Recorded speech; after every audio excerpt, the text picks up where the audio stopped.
नमस्कार।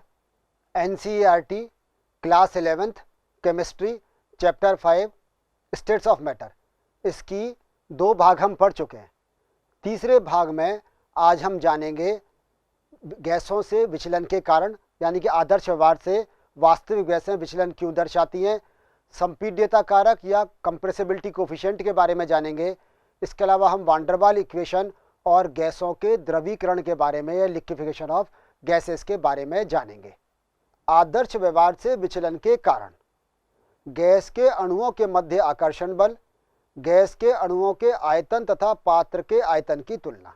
अब आप याद कीजिए, जब पिछले भाग में हमने अणुगति सिद्धांत पढ़ा था, गैसों के अणुगति सिद्धांत किसके लिए था?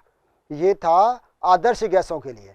या हमने पढ़े थे बॉयल का नियम, चार्ल्स का नियम, एवोगैड्रो का नियम, ग्राहम का नियम, ये सब जो हमने पढ़े थे, गैलुसैक का नियम, ये किनके लिए थे? ये थे आदर्श गैसों के लिए। और आदर्श गैसों के लिए हमने कहा था, और हमने कहा था इसकी चर्चा हम बाद में भी करेंगे, कि गैस के अणुओं के मध्य किसी प्रकार का कोई आकर्षण अथवा प्रतिकर्षण बल नहीं होता है। यह कहा था आदर्श गैसों के लिए। यह बात कब सही है? ये बात तब सही है या तो वो आदर्श गैस हो या गैस के अणुओं के मध्य अंतर आणविक दूरी बहुत अधिक हो। गैस के अणु बहुत दूर दूर हो। गैस के अणु बहुत दूर दूर होंगे तो उनके मध्य किसी प्रकार का कोई आकर्षण अथवा प्रतिकर्षण बल नहीं होगा। और दूर दूर कब होंगे? जब उनका आयतन बहुत अधिक होगा और उनका दाब बहुत कम होगा। लेकिन जैसे ही हम दाब बढ़ाएंगे, आयतन कम होगा, गैस के अणु पास पास आएंगे और गैस के अणुओं के मध्य अब पास आ जाने से आकर्षण और प्रतिकर्षण बल उत्पन्न हो जाते हैं। तो जो गैस का अणुगति सिद्धांत था, या तो वो आदर्श गैसों के लिए सही था या वास्तविक गैसों के लिए कम दाब पर सही था। अधिक दाब पर वो आदर्श व्यवहार से विचलन दर्शाते हैं। तो पहला कारण ये रहा विचलन का कि वास्तविक गैस के अणुओं के मध्य अधिक दाब पर आकर्षण बल अथवा और उसके ज़्यादा होने पर, दाब होने पर प्रतिकर्षण बल उत्पन्न हो जाता है। दूसरा याद करें, ये हमने चर्चा की थी कि गैस के अणुओं का आयतन पात्र के कुल आयतन की तुलना में नगण्य होता है। पात्र का आयतन बहुत अधिक, गैस के अणुओं का आयतन नगण्य होता है। फिर वही बात कहेंगे, ये कब सही है? या तो ये आदर्श गैस के अणुओं के लिए सही है, या तब सही है जब आयतन बहुत अधिक हो, पात्र का आयतन बहुत ज़्यादा हो।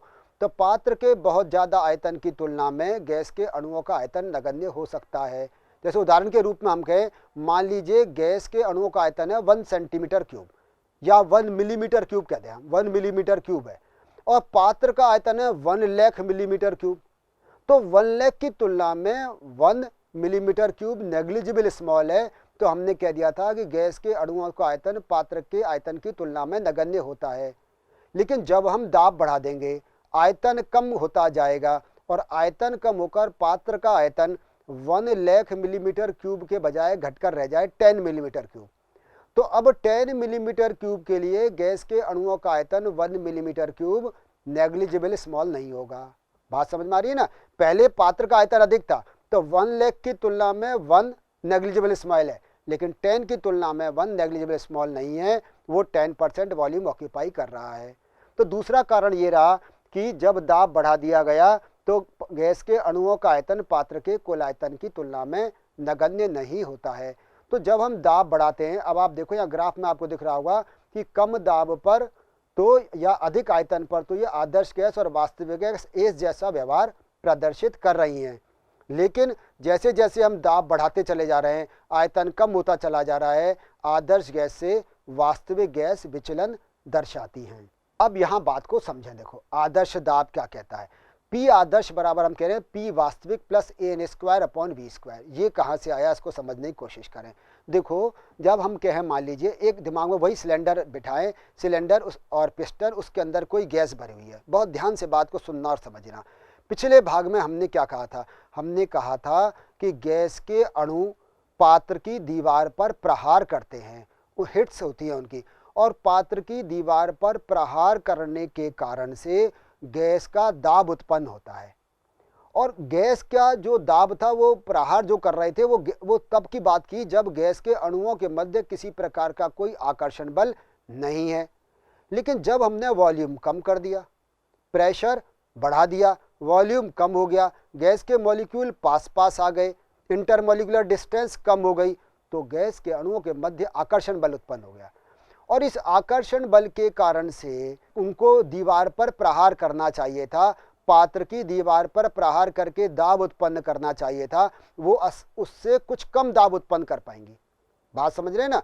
यदि इन अणुओं के मध्य कोई आकर्षण बल नहीं होता तो ये पात्रीय दीवार से उतने ही वेग से टकराते, लेकिन हुआ क्या कि क्योंकि इनके बीच में आकर्षण बल है तो उतना प्रहार नहीं कर पाएगा जितना कि इसे आकर्षण बलों की अनुपस्थिति में करना चाहिए था। तो उससे क्या होगा, प्रेशर कुछ कम हो जाएगा। तो प्रेशर जो कम हो जाएगा, उस कम प्रेशर को यदि हम वास्तविक प्रेशर जो वास्तव में हमें मिल रहा है उसमें जोड़ दें तो आदर्श दाब या आदर्श प्रेशर आ जाएगा। अब मतलब समझ में आया कि P वास्तविक P आदर्श से कम है। क्यों कम है? क्योंकि आकर्षण बल के कारण कम हो गया। हमें P आदर्श प्राप्त करना है तो क्या करेंगे, उसमें कुछ ऐसा फैक्टर जोड़ेंगे जो कि आकर्षण बल के कारण से कम हो गया है। वो हमने कहा AN²/V²। N यहाँ गैस के मोलों की संख्या है, V यहाँ पर उसका आयतन है और A यहाँ पर वांडरवाल स्थिरांक है। तो हमें आदर्श दाब निकालने के लिए उसमें एक हमने AN²/V² को जोड़ दिया। पहली बात समझ में आ गई। अब दूसरी बात समझो। देखो, हमने कहा जब दाब बढ़ा देते हैं, या हमने यह सीखा जब दाब बढ़ा देते हैं तो गैस के अणुओं का आयतन पात्र के कुल आयतन की तुलना में नगण्य नहीं रहता है। हमने उदाहरण दिया था कि यदि पात्र का आयतन 10 मिलीमीटर क्यूब है तो 1 मिलीमीटर क्यूब उसका आयतन, जो गैस का अणुओं का वास्तविक आयतन है, वो पात्र के आयतन की तुलना में अब नेग्लिजिबल स्मॉल नहीं है। इसका मतलब ये है कि वो जो गैस के अणुओं ने वॉल्यूम ऑक्यूपाई किया हुआ है, गैस के अणु जो कंटेनर में उपस्थित हैं, उन्होंने जो आयतन घेर रखा है उसमें कोई दूसरा अणु, एक अणु ने जितना आयतन घेर रखा उसमें कोई दूसरा अणु नहीं आ सकता। क्यों नहीं आ सकता? या उसमें वो उस स्थान पर वो विचरण नहीं कर सकता है क्योंकि वो स्थान तो उसने ऑक्यूपाई किया हुआ है। यदि ये आयतन बहुत ज़्यादा होता या आदर्श गैसें होती तब तो पूरा V वॉल्यूम था उसके लिए विचरण करने के लिए, गैस के अणुओं को घूमने के लिए पूरा आयतन V था। लेकिन अब ऐसा नहीं है। कुछ आयतन गैस के अणुओं ने ऑक्यूपाई कर रखा है जहाँ की दूसरा गैस का अणु नहीं आ सकता, और वो आयतन जहाँ गैस का दूसरा अणु विचरण नहीं कर सकता है उसको कहा वर्जित आयतन। और इस वर्जित आयतन को गैस के वास्तविक आयतन में से घटा दें, पात्र के आयतन में से घटा दें तो V आदर्श आ जाएगा कि अब कितना स्थान बचा हुआ है गैस के अणुओं को घूमने के लिए। V कुल, उसमें से हमने वर्जित आयतन को घटा दिया। यदि 1 मोल होता तो B कहते, N मोल हैं तो वो NB हो गया। जैसे हमने ऊपर कहा था A/V² था, क्योंकि वो 1/V² था, फिर हमने एक कांस्टेंट लगाया था A/V², और यदि N मोलों की संख्या है तो AN²/V²। इसी प्रकार से यदि एक अणु होता तो वर्जित आयतन या एक्सक्लूडेड वॉल्यूम B है, और यदि N मॉलिक्यूल है तो एक्सक्लूडेड वॉल्यूम NB हो गया। तो V आदर्श बराबर V - NB। अब क्या करो, हमारे पास समीकरण क्या थी, PV बराबर nRT। तो P की जगह तो रख दो P + AN²/V², ठीक है ना, और V की जगह क्या रख दो, V - NB। तो P + AN²/V², V - NB = nRT। ये आ गई वांडरवाल समीकरण। और ये वांडरवाल जो समीकरण है ये वास्तविक गैसों के लिए सही है। फिर समझें, आदर्श गैस समीकरण क्या है, PV = nRT। वांडरवाल समीकरण क्या है, P + AN²/V², V - NB = nRT। P हमने P + AN²/V² कहाँ से आया, जब उसमें हमने करेक्शन किया, जिसको हम प्रेशर करेक्शन कहते हैं या दाब में संशोधन, और V - NB कहलाता है वॉल्यूम करेक्शन या आयतन में संशोधन। और आयतन में संशोधन करने के बाद में ये वांडरवाल समीकरण हमें प्राप्त हो जाती है। तो PV बराबर nRT में मान रखने पर हमें वांडरवाल समीकरण मिल जाती है, और यह वांडरवाल समीकरण वास्तविक गैसों के लिए सही है। संपीड्यता कारक, अब इसको समझिए आप। आदर्श व्यवहार से विचलन को संपीड्यता कारक Z द्वारा प्रदर्शित किया गया है। Z बराबर होता है PV/nRT। आदर्श गैसों के लिए Z का मान 1 होता है क्योंकि सभी ताप दाब पर PV बराबर nRT। हमने पहले ही कहा था कि आदर्श गैसें कौन सी हैं, वे गैसें हैं जो ताप और दाब के सभी मानों पर आदर्श गैस समीकरण PV बराबर nRT का पालन करती हैं।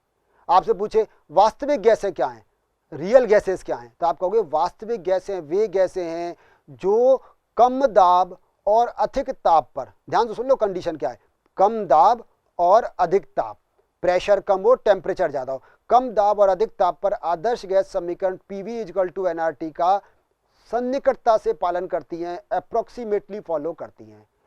आदर्श गैस समीकरण को पूर्णतः नहीं करती, अप्रोक्सीमेटली फॉलो करती हैं। वो भी कब करती हैं? कंडीशन है कम दाब और अधिक ताप। यदि हम क्या करें, कम दाब से दाब को बढ़ा दें और ताप को कम कर दें, तो वो आदर्श व्यवहार से विचलन दर्शाने लगती हैं। केवल कम दाब और अधिक ताप पर आदर्श गैस के समान या आदर्श गैस के लगभग व्यवहार प्रदर्शित करती हैं। दाब बढ़ाने पर, ताप कम करने पर वो आदर्श व्यवहार से विचलन दर्शाती हैं। तो संपीड्यता कारक आदर्श गैसों के लिए तो Z बराबर 1 होता है। निम्न दाब पर वास्तविक गैस, अभी हमने कहा निम्न दाब पर वास्तविक गैसें आदर्श गैसों जैसा व्यवहार प्रदर्शित करती हैं। उच्च दाब पर Z इज ग्रेटर देन 1 होता है और मध्यवर्ती दाब पर हाइड्रोजन तथा हीलियम के अतिरिक्त सभी गैसों के लिए Z इज लेस देन 1 है। इस ग्राफ से आप इस बात को समझने की कोशिश करो। देखो हमने क्या कहा, ये जो Z बराबर आप देखो लिख रहा है PV बराबर nRT, आदर्श गैसों के लिए Z बराबर 1 के सामने देखो आपको आइडियल गैस की लाइन दिखाई दे रही है। आदर्श गैसों के लिए Z बराबर 1 है। यहाँ तक बात समझ में आ गई। अब और गैसों के बारे में देखो, नाइट्रोजन, ऑक्सीजन, मीथेन और कार्बन डाइऑक्साइड, ये जितनी भी हमें गैसें हमें दिखाई दे रही हैं, इनके लिए Z की वैल्यू कम दाब पर, लो प्रेशर पर Z की वैल्यू 1 से कम है। 0.8, 0.6, 0.4 आपको दिखाई दे रही है, 1 से कम है कम दाब पर। फिर उसके बाद जैसे जैसे हम दाब बढ़ाते चले जा रहे हैं, वैसे वैसे इनका मान बढ़ता चला जा रहा है और अधिक दाब पर इनका मान 1 से अधिक हो जाता है। और केवल हाइड्रोजन और हीलियम ऐसी गैसें हैं जिनका मान लगातार बढ़ता चला जाता है, जिनका मान Z का हमेशा 1 से अधिक होता है। अन्यथा जितनी भी गैसें हैं, हाइड्रोजन और हीलियम के अतिरिक्त जितनी भी गैसें हैं, जितनी भी वास्तविक गैसें हैं, उनके लिए Z का मान पहले कम दाब पर या लो प्रेशर पर Z का मान 1 से कम होता है और उसके बाद अधिक दाब पर Z का मान 1 से ज़्यादा हो जाता है। बॉयल ताप, अब इसको भी समझो गहराई से क्या कहता है। जब गैस द्वारा घेरा गया आयतन बहुत अधिक हो तो वास्तविक गैस आदर्श गैस की भांति व्यवहार करती है। ये हमने पहले सीखा था, क्योंकि ऐसी स्थिति में आयतन को नगण्य माना जा सकता है। वह ताप जिस पर कोई वास्तविक गैस विशिष्ट दाब परिसर में आदर्श गैस की भांति व्यवहार करती है, बॉयल ताप कहलाता है। अब समझो देखो कि आदर्श गैस की एक सीधी लाइन है। मैं इससे पहले वाला ग्राफ आपको दिखाता हूँ। आदर्श गैस की एक सीधी लाइन है, ये PV ग्राफ। अब इसमें देखें आप, यहाँ ये जो एक वाली लाइन है, इस पर यदि कुछ एक दाब के निश्चित परिसर में, यहाँ से यहाँ तक दाब के एक निश्चित परिसर में ये कैसा व्यवहार दिखा रही है, ये आदर्श गैस की भांति व्यवहार दर्शा रही है।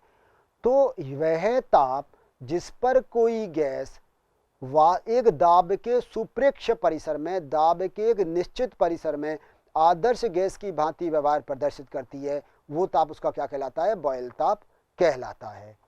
अब इसके नेक्स्ट देखें, बॉयल ताप गैस की प्रकृति पर निर्भर करता है। इसका मतलब प्रत्येक वास्तविक गैस के लिए बॉयल ताप अलग अलग होगा। बॉयल ताप से अधिक ताप पर वास्तविक गैसें आदर्श व्यवहार से धनात्मक विचलन दर्शाती हैं। ये जो Z बराबर हम क्या लिखेंगे? PV वास्तविक अपॉन nRT। यदि आदर्श व्यवहार दर्शाया जाए या गैस आदर्श व्यवहार दर्शाए तो V आदर्श बराबर nRT अपॉन P। तो Z बराबर क्या आ गया? V वास्तविक अपॉन V आदर्श। तो यहाँ समझें इसको वापस से कि संपीड्यता गुणांक क्या है कि गैस के वास्तविक मोलर आयतन तथा उसी दाब एवं ताप पर आदर्श गैस के मोलर आयतन का अनुपात है। आपने देखा पहली वाली स्लाइड में हमने क्या देखा था कि Z बराबर V वास्तविक अपॉन V आदर्श। इसका मतलब कि वास्तविक आयतन कितना और आदर्श कितना होना चाहिए, वो Z कहलाता है। अब यदि गैसों का वास्तविक आयतन कम है तो Z की वैल्यू 1 से कम हो जाएगी, वास्तविक आयतन ज़्यादा है तो Z की वैल्यू 1 से ज़्यादा हो जाएगी, और वास्तविक आयतन और आदर्श आयतन बराबर हैं जैसा कि आदर्श गैसों के लिए होता है तो Z की वैल्यू 1 हो जाएगी। तो गैस के वास्तविक मोलर आयतन तथा उसी ताप और दाब पर आदर्श गैस के मोलर आयतन का अनुपात संपीड्यता गुणांक कहलाता है। यहाँ तक बात समझ में आ गई। अब गैसों का द्रवीकरण को समझो। देखो इस पर हम अब बिल्कुल अपनी जो हमने भाग पढ़ा था उस पर चर्चा करते हैं, उसको याद करते हैं, फिर इसको समझेंगे।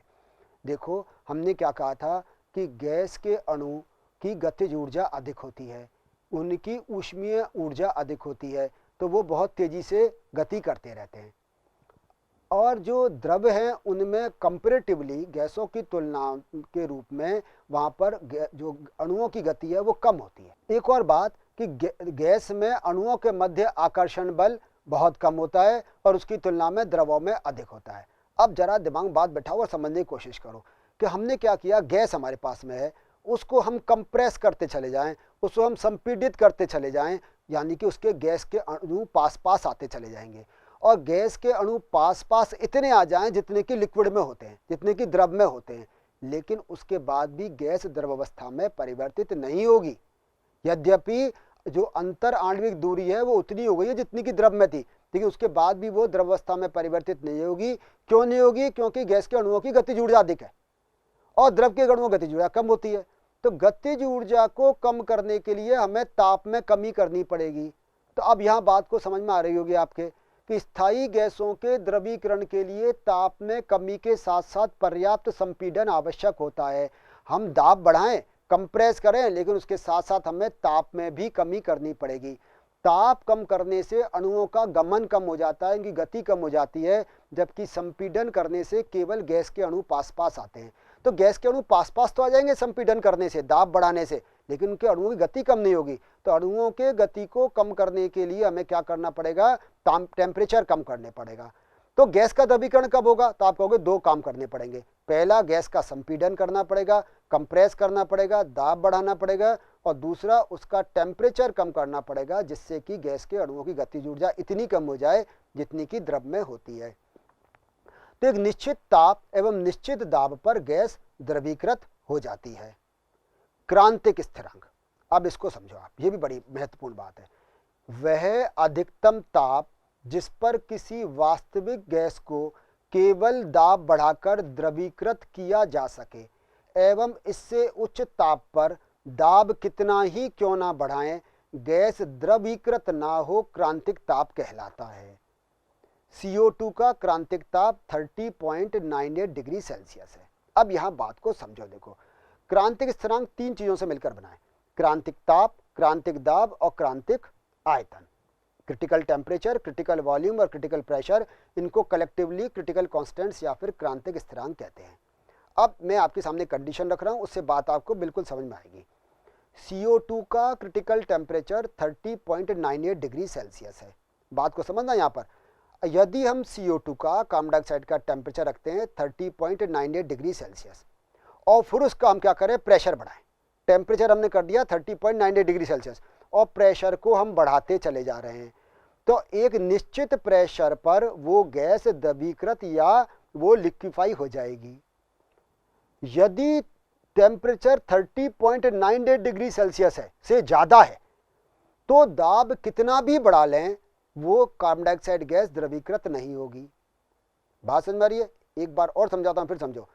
30.98 डिग्री सेल्सियस पर यदि CO2 पर हम दाब बढ़ाकर 73 एटमॉस्फेयर कर देते हैं, 73 वायुमंडल कर देते हैं, तो CO2 गैस द्रव अवस्था में परिवर्तित हो जाती है। क्यों? हमने कहा था एक तो निश्चित ताप होना चाहिए और निश्चित दाब होना चाहिए, तभी गैस द्रव अवस्था में परिवर्तित होती है।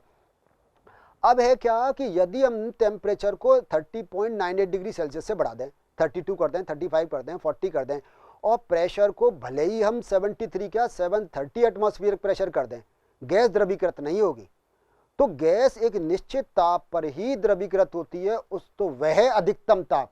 हाँ, आप पूछोगे मेरे से 25 डिग्री सेल्सियस पर क्या होगा? बिल्कुल हो जाएगी, क्योंकि 30 पर हो रही है तो 25 पर तो अपने आप ही हो जाएगी। तो हमने लिखा है वह अधिकतम ताप जिस पर वास्तविक गैस को केवल दाब बढ़ाकर द्रवीकृत किया जा सके और इससे उच्च ताप पर, यानी कि 30.9 डिग्री सेल्सियस, केवल CO2 के संदर्भ में बात कर रहे हैं, इससे उच्च ताप पर दाब को कितना ही क्यों ना बढ़ाएं, गैस द्रवीकृत नहीं होगी। यह उसका क्रांतिक ताप कहलाता है। इसे TC से प्रदर्शित करते हैं और CO2 का क्रांतिक ताप 30.98 डिग्री सेल्सियस है, अधिकतम ताप। ठीक है, अब हमने कहा पहला क्या क्रांतिक ताप, तो दूसरा क्या होगा क्रांतिक दाब।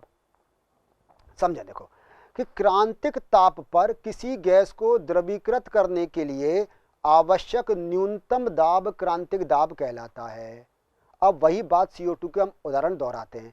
हमने कहा यहाँ शर्त है क्रांतिक ताप 30.98 डिग्री सेल्सियस पर यदि हम CO2 का दाब बढ़ाकर 73 एटमॉस्फेयर कर देते हैं तो वो CO2 द्रव अवस्था में परिवर्तित हो जाती है।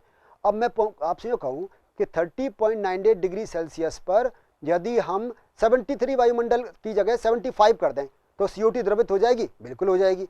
तो ये क्या इसका क्रांतिक दाब होगा? बिल्कुल नहीं होगा। यहाँ समझें कि यदि ये हम दाब 72 एटमॉस्फेयर कर देते हैं तो ये द्रवीकृत नहीं होगी, 75 पर हो जाएगी, 80 पर हो जाएगी। 73 वो न्यूनतम दाब है जिस पर कि यह गैस द्रवीकृत होती है। लेकिन ये किस पर है? क्रांतिक ताप पर। शर्त ये आप, अब मैं दूसरा सवाल आपसे करूं कि यदि CO2 का हम टेम्परेचर रखें 25 डिग्री सेल्सियस और प्रेशर कर दें 73 एटमॉस्फेयर और गैस द्रवावस्था में परिवर्तित हो जाएगी, तो क्या ये क्रांतिक दाब कहलाएगा? बिल्कुल नहीं कहलाएगा। क्यों नहीं कहलाएगा? क्योंकि ये क्रांतिक ताप पर नहीं है, और क्रांतिक ताप तो कितना है? 30.98 डिग्री सेल्सियस। तो बात आपके समझ में आ गई होगी। क्रांतिक ताप पर पहली शर्त, किसी गैस को द्रवीकृत करने के लिए आवश्यक न्यूनतम दाब, minimum pressure, minimum required pressure, उसका क्रिटिकल प्रेशर कहलाता है। इसे PC से रिप्रेजेंट करते हैं और CO2 का क्रांतिक दाब 73 वायुमंडल है। तीसरा, क्रांतिक आयतन। अब इसको समझो, ये क्या, ये कंडीशन क्या डालता है? क्रांतिक ताप और क्रांतिक दाब पर यहाँ क्रिटिकल टेम्परेचर भी होना चाहिए और क्रिटिकल प्रेशर भी होना चाहिए। यदि क्रिटिकल टेम्परेचर नहीं है, क्रिटिकल प्रेशर नहीं है, तो वो क्रांतिक आयतन नहीं कहलाएगा। तो यहाँ पर दो शर्तें हैं, पहला तो क्रांतिक ताप और क्रांतिक दाब पर होना चाहिए, और दूसरा 1 मोल गैस द्वारा घेरा गया आयतन क्रांतिक आयतन कहलाता है। यानी कि यदि हम CO2 का उदाहरण लेकर चलते हैं तो टेम्परेचर होना चाहिए 30.98 डिग्री सेल्सियस, प्रेशर होना चाहिए 73 एटमॉस्फेरिक प्रेशर, तब 1 मोल CO2 द्वारा घेरा गया आयतन क्रांतिक आयतन कहलाता है। इसे VC से प्रदर्शित करते हैं और CO2 का क्रांतिक आयतन 95.7 सेंटीमीटर क्यूब होता है। तो ये क्रांतिक ताप, क्रांतिक दाब और क्रांतिक आयतन आपके समझ में आ गए होंगे, जिनको PCVC/TC कहते हैं। और ये PCVC/TC को हम किससे रिप्रेजेंट, कलेक्टिवली क्या कहते हैं? क्रांतिक स्थिरांक, या फिर इसको हम क्रिटिकल कॉन्स्टेंट्स कहते हैं। और एक और बात कि ये क्रांतिक ताप, क्रांतिक दाब और क्रांतिक आयतन प्रत्येक गैस के लिए अलग अलग है। ये सभी गैसों के लिए समान नहीं है, सब गैसों के लिए अलग अलग होते हैं। तो आपके दिमाग में अब बात आ गई होगी क्रांतिक ताप, क्रांतिक दाब और क्रांतिक आयतन क्या है और क्रांतिक स्थिरांक क्या है। एग्जाम में आए तो आप इसको लिख दीजिए। एंड्रयूज का एक्सपेरिमेंट। अब ये एंड्रयूज का एक्सपेरिमेंट समझें। एंड्रयूज ने क्या किया, दिमाग में एक पिक्चर बिठाइए, एक कोई बल्ब है, उस बल्ब को मैनोमीटर से जोड़ा हुआ है और उस बल्ब में हमने, मानो हम कहें CO2 भर दी, या हम कहें हमने कोई लिक्विड भर दिया, ये CO2 को लिक्विड अवस्था में भर दिया और उसके आउटर जैकेट लगा दिया, उसमें गर्म पानी हम भेज रहे हैं जिससे कि उसका टेम्परेचर राइज हो सके। तो क्या होगा कि जैसे जैसे उसका टेम्परेचर राइज होगा वैसे वैसे वो मैनोमीटर पर प्रेशर डालेगी तो दाब बढ़ेगा। तो जब ऐसी स्थिति आ जाए कि उस बल्ब में गैस और द्रव, बहुत ध्यान से बात समझना मैं क्या कहना चाह रहा हूँ, एक बल्ब था उसमें हमने कुछ स्थान तक हमने द्रव भर दिया, तो द्रव और खाली स्थान जो गैस थी उसके बीच में हमें एक स्पष्ट सीमा रेखा या उनकी एक डिस्टिंग्विशिंग लेयर दिखाई दे रही थी। अब हमने क्या किया कि गर्म करते चले गए, धीरे धीरे करके गर्म करने पर यह स्थिति आई कि गैस का घनत्व और द्रव का घनत्व समान हो गए, उनके बीच की डिस्टिंग्विशिंग लेयर, उनके विभेदकारी परत समाप्त हो गई। तो उस स्थिति में हम क्या करेंगे, मैनोमीटर में जो भी दाब है वो दाब नोट कर लेंगे, जो टेम्परेचर ताप है वो ताप नोट कर लेंगे, जो भी दाब होगा वो क्रांतिक दाब कहलाता है, उसके संगत जो ताप होगा वो क्रांतिक ताप कहलाता है, और जो 1 मोल गैस आयतन घेरेगी वो क्रांतिक आयतन कहलाता है। उस आधार पर इन्होंने एक ग्राफ दिया। यहाँ ग्राफ को आप समझने की कोशिश करें है क्या। देखो ये ग्राफ किस किस के बीच खींचा गया है, दाब और आयतन के मध्य। हाँ, राइट साइड में देखो आपको बिंदु A दिखाई दे रहा है, ये बिंदु A पर देखो आयतन बहुत अधिक है, आप समझ में आ रही है, आयतन अधिक है, दाब कम है। अब हम क्या करें, A से लेके B तक, इस A से लेके B तक हमने क्या किया, दाब बढ़ा रहे हैं, तो आयतन कम होता चला जा रहा है। A से लेके B तक हमने दाब बढ़ाया, आयतन कम होता चला गया, और A से लेके B तक CO2 गैस अवस्था में ही रहती है।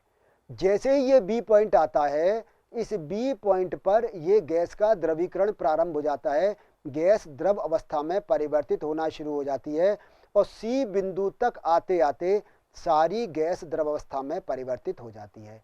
A से B तक क्या है, ये CO2 गैस है, B पॉइंट पर इसका लिक्विफिकेशन स्टार्ट हो गया, और C पॉइंट तक आते आते सारी गैस लिक्विड स्टेट में कन्वर्ट हो जाती है, और C से लेके D तक ये लिक्विड स्टेट में रहती है। अब जरा आप बात को समझो, ऐसा ग्राफ क्यों आया। A से लेके B तक ये आदर्श व्यवहार जैसा व्यवहार प्रदर्शित करती है, जैसे जैसे हम दाब बढ़ाएंगे वैसे वैसे आयतन कम होता चला जाएगा। B से लेके C तक आप देखो आयतन तेजी से कम हो गया है, जबकि दाब यहाँ पर बहुत न्यूनतम मात्रा में बढ़ा है, लगभग स्थिर है। क्यों कम हो गया, इसलिए कम हो गया क्योंकि यहाँ पर गैस अब द्रव अवस्था में परिवर्तित हो गई है। और सी से लेकर डी तक आप देखो दाब को बहुत ज़्यादा बढ़ा दिया है, आयतन में थोड़ी सी कमी हुई है। क्यों? क्योंकि हम जानते हैं गैस को संपीड़ित करना आसान है, गैस को कंप्रेस करना आसान है, लेकिन लिक्विड को कंप्रेस करना आसान नहीं है। लिक्विड का वॉल्यूम करने के लिए हमें कम करने के लिए हमें प्रेशर को बहुत अधिक बढ़ाना पड़ता है। तो आपको ये ABCD वाला ग्राफ समझ में आ रहा होगा। अब देखो यहाँ पर पॉइंट एक F दिखाई दे रहा है। F पॉइंट पर CO2 गैस है और ये जो E पॉइंट है इस पर आकर सारी CO2 गैस द्रव अवस्था में परिवर्तित हो जाती है। यहाँ तो उससे पहले तो क्या हो रहा था, B से लेके C तक वो B से C के सहारे वो द्रव अवस्था में परिवर्तित हो रही थी, लेकिन यहाँ E पॉइंट जैसे ही आया वैसे ही सारी गैस एक साथ द्रव अवस्था में परिवर्तित हो जाती है। और E से लेके जो H तक हमें दिखाई दे रहा है वो क्या है, ये हमें ये द्रव अवस्था में CO2 रहती है। ये जो ग्राफ है ये 30.98 डिग्री सेल्सियस पर है। 30.98 डिग्री सेल्सियस क्या है, CO2 का क्रांतिक ताप है, इसलिए इसको हम क्रिटिकल आइसोथर्म भी कहते हैं। हाँ, एक और बात समझें कि स्थिर ताप पर दाब और आयतन के मध्य खींचे गए आरेख समतापी आरेख कहलाते हैं। Graph plotted between pressure and volume at constant temperature are called isotherm. उनको समतापी आरेख कहते हैं। अब ये आइसोथर्म किस पर है, क्रिटिकल टेम्परेचर पर, तो हमने कह दिया ये क्या कहलाएगा, क्रिटिकल आइसोथर्म कहलाएगा या क्रांतिक समतापी आरेख कहलाता है। अब यहाँ आप E पॉइंट को ध्यान से देखो और समझो E पॉइंट पर क्या कहना चाह रहे हैं। ये E पॉइंट पर जो भी टेम्परेचर है वो क्या है, 30.98 डिग्री सेल्सियस, वो क्या कहलाएगा, इसका क्रिटिकल टेम्परेचर। आप समझ रहे हो, ये E पॉइंट पर जो भी टेम्परेचर है वो क्रिटिकल टेम्परेचर। आप यहाँ इसके करस्पॉन्डिंग देखिए वाई एक्सिस पर ये 73 एटमॉस्फेरिक दाब दिखाई दे रहा है, तो ये इसका क्रांतिक दाब कहलाएगा। जबकि एक्स एक्सिस पर देखें यहाँ वॉल्यूम दिखाई दे रहा है, ये वॉल्यूम क्या कहलाएगा, इसका क्रांतिक आयतन कहलाता है। तो वो बिंदु जहाँ पर क्रांतिक दाब, क्रांतिक ताप और क्रांतिक आयतन तीनों हैं, या सीधे सीधे शब्दों में हम कहें कि वह बिंदु जहाँ पर कि गैस का घनत्व और द्रव का घनत्व समान हो जाता है, क्रांतिक बिंदु कहलाता है या क्रिटिकल पॉइंट कहलाता है।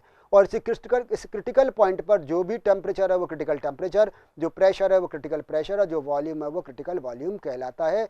इससे आगे आप देखो 50 डिग्री सेल्सियस पर एक ग्राफ प्लॉट किया हुआ है, और हमने क्या कहा था कि इससे अधिक ताप पर दाब को कितना ही क्यों ना बढ़ाएं, गैस द्रव अवस्था में परिवर्तित नहीं होगी। आप देख लो यहाँ पर 50 डिग्री सेल्सियस पर CO2 गैस द्रवीकृत नहीं हो रही है, इससे नीचे हो रही है।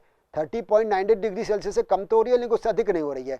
तो 50 डिग्री सेल्सियस पर गैस द्रव अवस्था में परिवर्तित नहीं हो रही है। तो एंड्रयूज ने जो क्रांतिक ताप, क्रांतिक दाब और क्रांतिक आयतन को उन्होंने प्रयोग द्वारा निकाला और ये ग्राफ से उसको समझाया। इस भाग में हमने संपीड्यता कारक के बारे में जाना। उससे पहले हमने आदर्श व्यवहार से विचलन के कारणों के बारे में जाना था। संपीड्यता कारक Z=1 आदर्श गैसों के लिए, Z=1 कम दाब पर और Z=1 अधिक दाब पर, इसको समझा। और उसके बाद गैसों का द्रवीकरण समझा और फिर हमने क्रांतिक स्थिरांक में क्रांतिक ताप, क्रांतिक दाब और क्रांतिक आयतन के बारे में जाना। और एंड्रयूज ने CO2 गैस को लेकर जो एक्सपेरिमेंट किया उसको समझा, और साथ में उसके जो आइसोथर्म, उसको जो समतापी आरेख खींचे गए उसको हमने गहराई से समझा। धन्यवाद।